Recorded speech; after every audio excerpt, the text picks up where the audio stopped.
on se retrouve, donc c'est la deuxième partie, donc c'est parti. Ah, le loger. Donc troisième partie, le loger. Est-ce qu'une écurie et 2 jardins suffisent? Ça dépend de la taille de tes jardins. Il faut 1 hectare par cheval.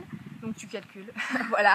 Et plusieurs prés parce que les vers peuvent se développer. Il faut donc changer de pré Ouais. pour que Par l'herbe contre, se renouvelle. une écurie et 2 jardins, enfin genre une écurie c'est bien quoi. Donc déjà t'as l'écurie c'est bien, après faut que ça dépend de la taille de tes jardins.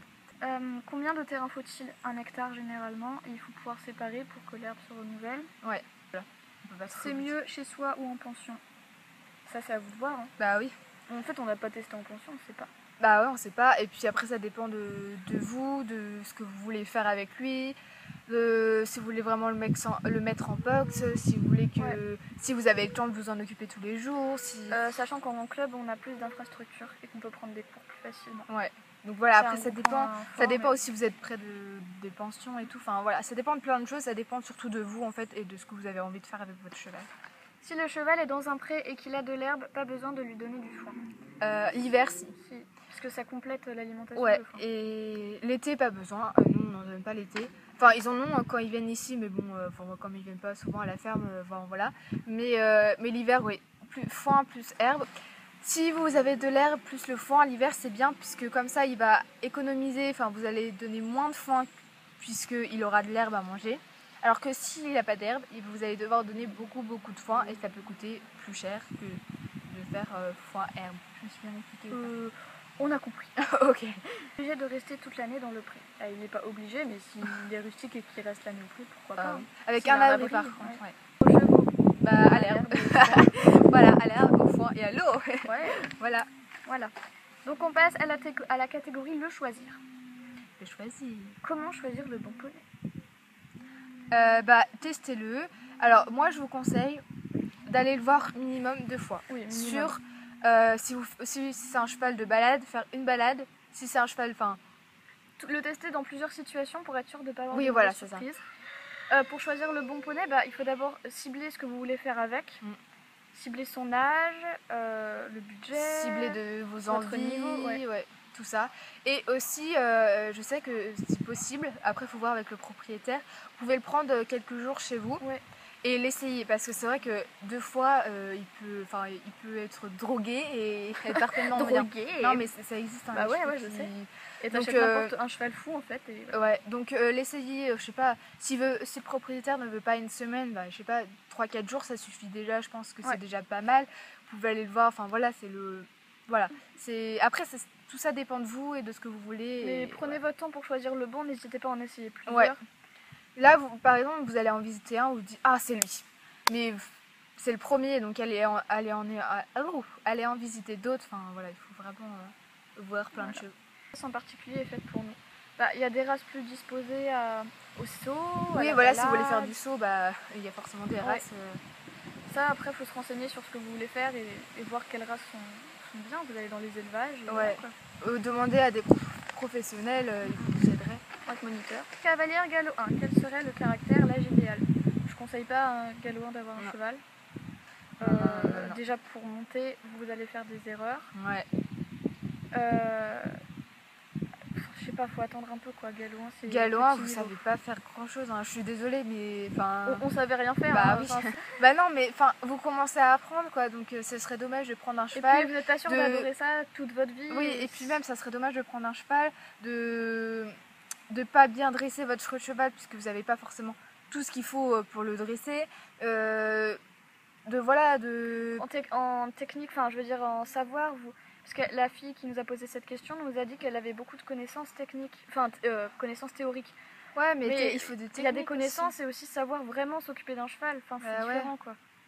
Donc je te conseille d'attendre encore. Ouais, attends. De toute façon, tu as toute la vie devant toi, c'est un galop 1, donc profite. Oui. Continue à te perfectionner pour être sûr d'avoir un bon niveau et de profiter de ton cheval. Et de vouloir un cheval. Ou de te dégoûter avec un cheval avec lequel tu vas te faire peur. Ouais.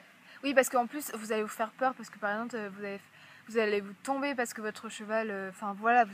Vous allez tomber. Non, mais vous allez être dégoûté parce que vous allez pas c'est pour le revendre. Et puis, alors là, vraiment, si tu devais en choisir un, ça serait un cheval maître d'école qui a beaucoup... Qui est en retraite.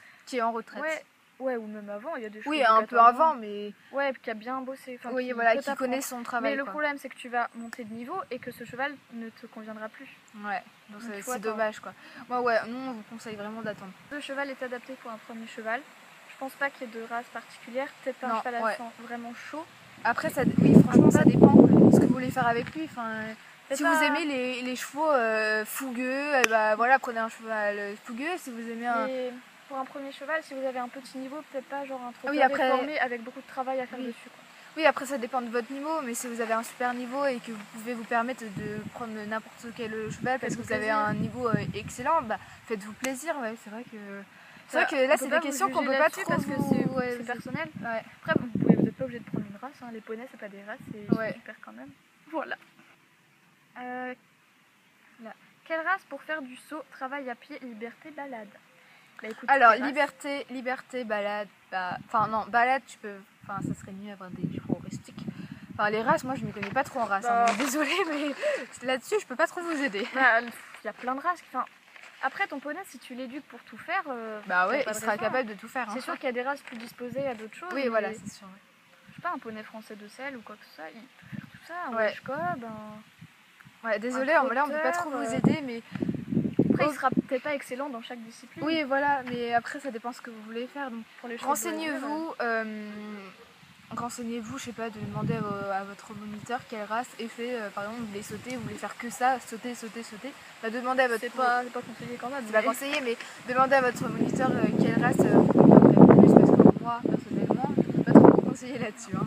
Mal orienté saut, dressage ou balle. Bah, moi, je Saut, préfère un. dressage, saut et balade. Enfin, en fait, tout. Bah, je voudrais un cheval qui puisse un peu tout faire, quoi. Ouais. Pas au niveau, mais tout Oui, faire. voilà, sans forcément être perfectionné Perfectionniste. dans une matière, enfin, dans une discipline. Dans une discipline. Mais ouais, j'aimerais bien qu'il fasse les trois. Parce que les balades, c'est génial. Les sauts aussi. Et le dressage aussi. Donc voilà. Et pouvoir lui apprendre des choses et que voilà. Vaut mieux prendre un poney, un cheval ou un Shetland. Ah bah ça dépend de ta taille. Alors si t'es petite, prends un Shetland. T'es moyenne pour un poney, t'es grande pour un cheval. Ouais, puis ça dépend de ton âge aussi. Enfin... Choper un cheval. Centre équestre, élevage, le bon coin, particulier, connaissance, voilà. Ouais. Aller faire tous les centres équestres des alentours. Aller Sauf faire, si vous voulez pas un poney qui vient de centre équestre. Oui, aller faire les élevages, les choses comme ça. Le bon coin, il y en a pas mal aussi. Voilà, il y a plein de trucs pour acheter des surfaces pour acheter un cheval. Je pense qu'il y a des sites aussi internet pour ça. Voilà, non. Ouais, des choses comme ça. Jeune ou expérimenté, ça dépend de ton niveau. Si t'as un bon niveau, tu peux prendre ton cheval à un cheval jeune, parce que comme ça tu pourras l'éduquer. Mais si Le faire à ta t'as un niveau bas, donc alors on va préciser le niveau. À partir du galop 5, je pense que tu peux prendre un cheval jeune. Ouais, mais je prendrais. Moi, en tout cas, si là je devais acheter un cheval, je prendrais pas un jeune. Non, moi non plus. Mais Je, nous, on n'a non, pas je un- pense que prendre un vraiment jeune, il faut le galop 7. Ouais. Oui, c'est galop 7. Pour être sûr de le travailler dans le bon sens et pas de faire de conneries avec. Ouais, et oui, parce que ça c'est vraiment important. Vraiment penser au cheval parce que c'est vrai que vous vous sentez peut-être capable, mais en fait face à un cheval, bah, vous pouvez pas. Donc pensez vraiment au cheval et pensez pas que à vous, quoi. Enfin, Ce serait égoïste de travailler un cheval dans le mauvais sens avec un petit niveau. ouais, parce que vous vous le voulez cassez, juste, quoi. oui, juste parce que vous voulez un jeune cheval, non. Prenez plutôt un cheval confirmé où vous pourrez faire plein de choses avec lui, vous épanouir, épanouir votre cheval. Voilà, faut mieux prendre un cheval qui confirmé, enfin je sais pas, on dit ça comme ça. Un cheval expérimenté qui... Ouais. Qui sait déjà faire pas mal de choses. De toute façon, un cheval, il a toujours besoin d'apprendre, donc vous pourrez toujours lui apprendre plein de choses. Donc voilà, vous n'avez rien à perdre à prendre un cheval confirmé. Voilà. expérimenté. Expérimenté, j'arrive pas. On passe au niveau et à l'âge. À quel âge et quel niveau peut-on avoir un cheval poney Bah, ça, on a- galop 4-5. Ouais, ça on a déjà répondu Minimum. un peu. Et Et l'âge, bah, ça dépend parce que vous pouvez être mature à 14 ans et vous pouvez être... Et je vous conseille pas d'acheter un cheval à 10 ans si vos parents sont pas là-dedans, ni rien, c'est Ouais. trop jeune.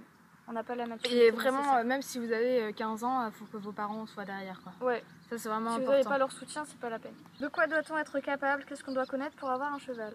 Bah la théorie, enfin Ça va. enfin le galop 4 quoi. Tout ce qui, enfin Et non, même plus. hein. ouais même plus. Parce qu'il faut savoir, parce qu'on n'apprend pas vraiment les maladies et il faut savoir voir tout de suite Ouais, si le cheval est mal. vraiment les maladies. renseignez-vous, prenez des magazines, des livres et tout pour vous renseigner là-dessus, c'est super important.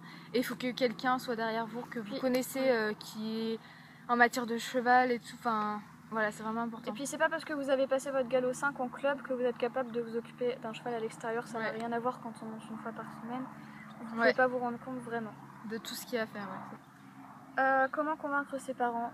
Nos petits vlogs équins a fait une vidéo là-dessus. Mais en tout cas, si vos parents ne sont pas d'accord, ne faites pas. Mais vraiment, si vos parents ne vous soutiennent pas, ne le faites pas, qu'ils n'ont pas les moyens, ne les forcez pas parce que ça serait très égoïste de votre part. Faites le demi-pension pour convaincre vos parents, ça c'est pas mal. Oui, ils verront que vous êtes responsable, mais s'ils n'ont pas les moyens, faut pas les forcer parce que c'est un gouffre financier quand même. Vous avez eu les chevaux? Bon, alors nous on n'est pas un très bon, enfin moi je ne suis pas très un bon exemple puisque j'ai eu mes chevaux en 6ème, donc je sais pas quel âge on a, 11 ans. 11 ans, ouais. Mais j'avais mes grands-parents qui étaient derrière et s'occupaient des chevaux. Et voilà, mais moi j'y connaissais rien. Heureusement que j'avais mes grands-parents, sinon ça n'aurait pas été possible. Tes parents aussi, ils étaient derrière. Et donc voilà, ils ont tout fait, mes grands-parents, jusqu'à l'âge où j'ai pu mais sinon ça n'aurait pas été possible. Voilà, donc on passe à la catégorie la demi-pension. Vous préfériez les mettre en demi-pension ou à confier? C'est quoi à confier? Bah tu sais, tu donnes... Mais tu veux plus quelqu'un vient tout le temps. Ouais, voilà. Demi-pension. Parce que j'aimerais pas que mon cheval que je peux plus voir le... Alors que demi-pension, bah au moins tu peux t'en occuper. Il y a et tu surveilles le travail qui est fait dessus quand même. Est-ce que c'est une bonne idée de mettre mon cheval en demi-pension? Bah si tu penses ne pas avoir le temps de t'en occuper tous les jours, oui c'est une bonne idée. Après il faut trouver quelqu'un de confiance quand même à qui tu peux vraiment confier. Par exemple pendant les premiers mois tu peux être avec lui ou avec elle je veux dire. Enfin voilà, il faut vraiment faire attention. Combien coûte une DP? Ça peut aller de 30 € à plus de 200 € en fonction du cheval, des jours de la semaine. De combien de temps vous y allez et tout, voilà, ça dépend de beaucoup de choses. Donc maintenant, on va passer aux questions un peu qui n'ont pas de catégorie. Est-ce qu'il y a un galop neuf? Oui. Oui, il y a, je crois, je suis pas sûre et certaine, mais je crois qu'il y a un galop 8 et 9 pour les professionnels ou qui travaillent là-dedans. Mais oui, ça, je suis sûre, il y a un galop neuf. Par d'autres. J'aimerais bien avoir mon propre cheval quand je serai grande, quoi. J'aimerais bien avoir un cheval quand même. Surtout qu'ils vont vieillir, quoi. Quel est le meilleur avantage quand on a son cheval? De faire ce qu'on veut avec lui, faire ce qu'on veut avec lui. T'es libre, quoi. Et d'aller le voir tous les jours, de profiter d'avoir un cheval. Voulez-vous faire des concours plus tard? Bon, on en fait déjà quelques-uns et ça nous suffit. Moi, ça serait pas mon... J'aime l'ambiance concours, c'est pas moi non plus, moi, je pense. Mais juste de temps en temps, c'est sympa. Ça suffit largement. Faire un petit parcours et tout. Cool. Que mettre dans sa pharmacie équine? Alors là, on vous a déjà parlé de ça et il y a une vidéo, Nos petits vlogs équins? Non. Passionnément cheval? Passionnément cheval qui a fait une vidéo mais très très complète là-dessus, allez la voir, elle est parfaite. Quelle discipline pour un cheval pieds nus? Bah écoute, toutes, il est bien dans ses sabots, pas de raison. Nous rien, on fait tout. Quel papier faut-il pour faire des concours? Je sais pas. Déjà il faut ta licence concours. Et ton cheval il doit être à jour de ses vaccins et je crois qu'il doit être, il doit avoir des papiers. Parce qu'un cheval qui n'a pas de papier peut pas faire de concours. Et il y a même certains concours où il faut qu'il soit d'une race particulière. Ça peut pas être un cheval comme Farceur ou Neptune. Donc voilà, on a fini les questions, on espère que ça vous aura plu, on espère qu'on a répondu un peu à toutes les questions, mais des fois c'est un peu compliqué puisque c'est approximatif, ça dépend de vous, ça dépend de plein de choses, donc voilà, on peut pas trop vous aider, pas trop vous éclairer sur certaines questions. Donc voilà, on espère que ça vous aura plu, on fait de très gros bisous et on vous dit à très bientôt pour une prochaine vidéo. Salut.